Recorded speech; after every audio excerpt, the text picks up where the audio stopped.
Les textes liturgiques du dimanche 23 mars 2025. Première lecture. Celui qui m'a envoyé vers vous, c'est « Je suis » Exode 3, 1 à 8 à 10, 13 à 15. Lecture du livre de l'Exode. En ces jours-là, Moïse était berger du troupeau de son beau-père Jéthro, prêtre de Madian. Il mena le troupeau au-delà du désert, et parvint à la montagne de Dieu, à l'Horeb. L'ange du Seigneur lui apparut dans la flamme d'un buisson en feu. Moïse regarda, le buisson brûlait sans se consumer. Moïse se dit alors: je vais faire un détour pour voir cette chose extraordinaire. Pourquoi le buisson ne se consume-t-il pas? Le Seigneur vit qu'il avait fait un détour pour voir. Et Dieu l'appela du milieu du buisson. Moïse, Moïse. Il dit: me voici.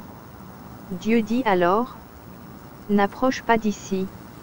Retire les sandales de tes pieds, car le lieu où tu te tiens est une terre sainte. Et il déclara: je suis le Dieu de ton père, le Dieu d'Abraham, le Dieu d'Isaac, le Dieu de Jacob. Moïse se voila le visage, car il craignait de porter son regard sur Dieu. Le Seigneur dit: j'ai vu, oui, j'ai vu la misère de mon peuple, qui est en Égypte. Et j'ai entendu ses cris sous les coups des surveillants. Oui, je connais ses souffrances. Je suis descendu pour le délivrer de la main des Égyptiens, et le faire monter de ce pays, vers un beau et vaste pays, vers un pays, ruisselant de lait et de miel. Maintenant donc, va. Je t'envoie chez Pharaon. Tu feras sortir d'Égypte mon peuple, les fils d'Israël. Moïse répondit à Dieu: j'irai donc trouver les fils d'Israël, et je leur dirai: le Dieu de vos pères m'a envoyé vers vous. Ils vont me demander quel est son nom. Que leur répondrai-je? Dieu dit à Moïse: je suis qui je suis. Tu parleras ainsi aux fils d'Israël. Celui qui m'a envoyé vers vous, c'est « Je suis ». Dieu dit encore à Moïse: tu parleras ainsi aux fils d'Israël. Celui qui m'a envoyé vers vous, c'est le Seigneur, le Dieu de vos pères, le Dieu d'Abraham, le Dieu d'Isaac, le Dieu de Jacob. C'est là mon nom pour toujours. C'est par lui que vous ferez mémoire de moi, d'âge en âge. Parole du Seigneur. Psaume 102, 103, 1 à 2, 3, 4, 6 à 7, 8, 11. Bénis le Seigneur, ô mon âme. Bénis son nom très saint, tout mon être. Bénis le Seigneur, ô mon âme. N'oublie aucun de ses bienfaits, car il pardonne toutes tes offenses, et te guérit de toute maladie.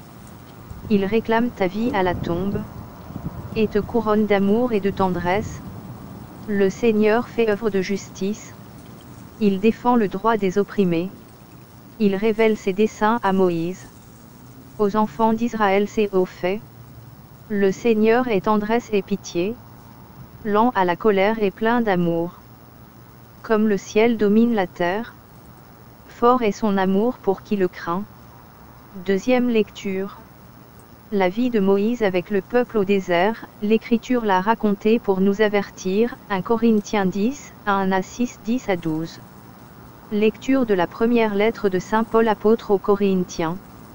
Frères, je ne voudrais pas vous laisser ignorer que, lors de la sortie d'Égypte, nos pères étaient tous sous la protection de la nuée, et que tous ont passé à travers la mer.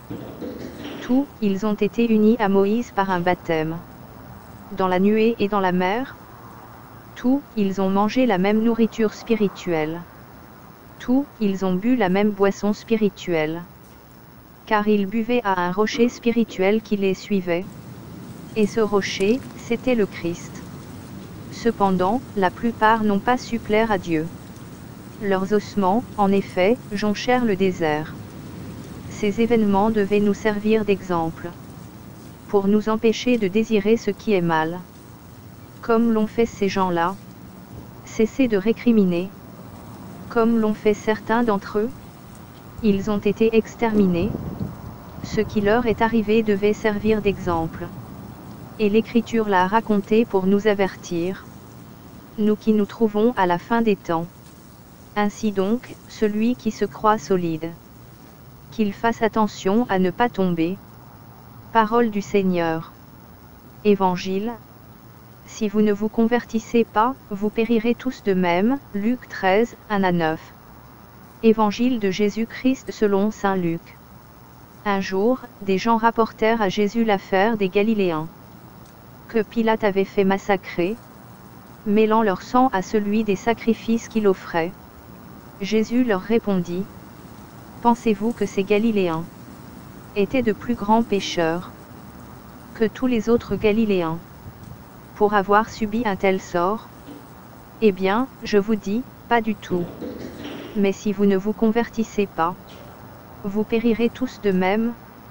Et ces 18 personnes, tuées par la chute de la tour de Siloé, pensez-vous qu'elles étaient plus coupables que tous les autres habitants de Jérusalem? Eh bien, je vous dis, pas du tout. Mais si vous ne vous convertissez pas, vous périrez tous de même. Jésus disait encore cette parabole. Quelqu'un avait un figuier planté dans sa vigne. Il vint chercher du fruit sur ce figuier, et n'en trouva pas. Il dit alors à son vigneron: Voilà 3 ans que je viens chercher du fruit sur ce figuier, et je n'en trouve pas. Coupe-le. À quoi bon le laisser épuiser le sol?